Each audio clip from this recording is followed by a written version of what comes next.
1948 में जो देश था ही नहीं, वहां पे आप कहिएगा कि यहाँ विभाजन होगा, यहाँ इजराइल भी रहेगा तो बवाल होगा। तो इन अंग्रेजों ने क्या किया था, द्वितीय विश्व युद्ध के दौरान ये लोग जहां मार करते थे वहां पर इन्होंने अपना एक मुखौटा रख दिया था, उसका नाम है यूएनओ। आज भी ये यूएनओ फेमस है किसी भी चीज को बर्बाद करने के लिए। 1948 का हम लोग का कश्मीर इशू अभी तक इस गधे से सॉल्व नहीं हो रहा है। इतना पागल संस्था है कि किसी चीज को ये चौपट कर देगा यूएनओ में। तो जानबूझ के इन्होंने मुसलमानों से कहा कि चलो चलो तुमको हम यूएनओ में ले जाते, वही फैसला करेगा। बचपन में आप कहानी सुने होंगे कि किसी ब्रेड के लिए दो बिल्ली लड़ रही थी तो बंदर आया उनको फैसला करने, सारा ब्रेड अपने खा लिया। तो यूएनओ ने कहा कि देखो भैया, जो बेल्फोर डिक्लेरेशन है उसके तहत इजराइल बनेगी, और इसने एक मील आयोग को बना दिया और इसने कहा कि देखो भैया इजराइल बन जाएगा, और इजराइल की स्थापना कर दिया 14 मई 1998 को। इस दिन इजराइल की स्थापना हो गई।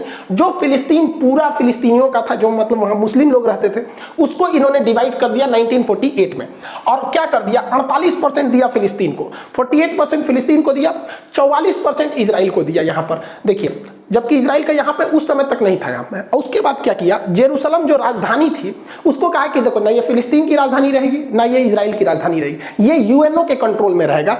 8% का एरिया यूएनओ के कंट्रोल में। जैसे ये बात हुआ, अरब देशों ने कहा कि हम ये होने नहीं देंगे, फिलिस्तीन ने कहा कि ऐसा कभी नहीं हो सकता है, मार होगा, ससुरा स्टार्टिंग स्थापना हुआ, युद्ध चालू हो गया। वो तो भारत भी झेल चुका है, 1947 में आजाद हुए मार हो गया। पहली लड़ाई 1947-48 की थी हम लोग की, वही इसके साथ हुआ। इजराइल ने इन लोग को पकड़ के धो दिया, 6 देश आए थे लोग, बाद में सबको पकड़ के धो दिया। रीजन क्या है कि ये लोग जो अरब देश के मुस्लिम कंट्री थे, ये जंग लड़ रहे थे जंग को जीतने के लिए, जबकि इजराइल के यहूदी लोग जंग लड़ रहे थे अपना अस्तित्व बचाने के लिए। उन्हें पता था कि अगर ये युद्ध हारेंगे तो हम ये युद्ध नहीं हारेंगे, ये पृथ्वी हार जाएंगे, फिर हमें कोई पूछने वाला नहीं है, इसलिए वो युद्ध को जीत गए।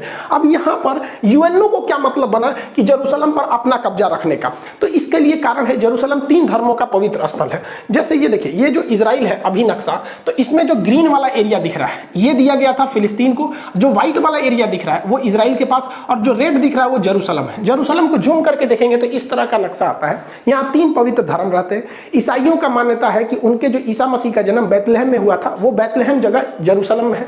यहूदी जो अभी वर्तमान में इजराइल में रहते हैं, उनका कहना है कि उनके सारे लोग यहीं से सुने, उनका मूल स्थान यही है। और मुसलमानों की तीसरी सबसे पवित्र स्थल अल अक्सा मस्जिद यही है। यानी ये 3 धर्मों का पवित्र स्थल है जेरूसलम, इसे होली लैंड कहते हैं। बात समझिए, यहाँ जो लड़ाई है वो मेन लड़ाई है हमारी जमीन की तुम्हारी जमीन। तो पहले तो यहाँ 100% फिलिस्तीन था। ये जो ग्रीन वाला एरिया देख रहे हैं, 48 से पहले, 1948 से पहले ये 100% फिलिस्तीन था।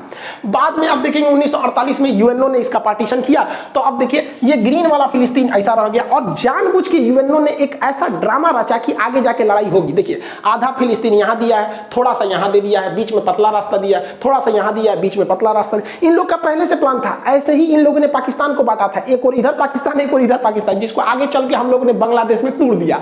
यही काम किया इजराइल ने। जानबूझ के इजराइल को कहा गया था कि भैया तुम आगे जाके तोड़ोगे तो ये छितरा जाएगा, उधर वो छितरा जाएगा। फिर अगले साल इजराइल ने ऊपर वाला घोट लिया। देखिए इजराइल खत्म, अब फिलिस्तीन यहाँ बच गया, यहाँ बच गया। उसके बाद धीरे धीरे देखिए इसमें भी धीरे धीरे कब्जा करना इजराइल चालू कर दिया। तो इजराइल ले दे के 12% फिलिस्तीन बचा है।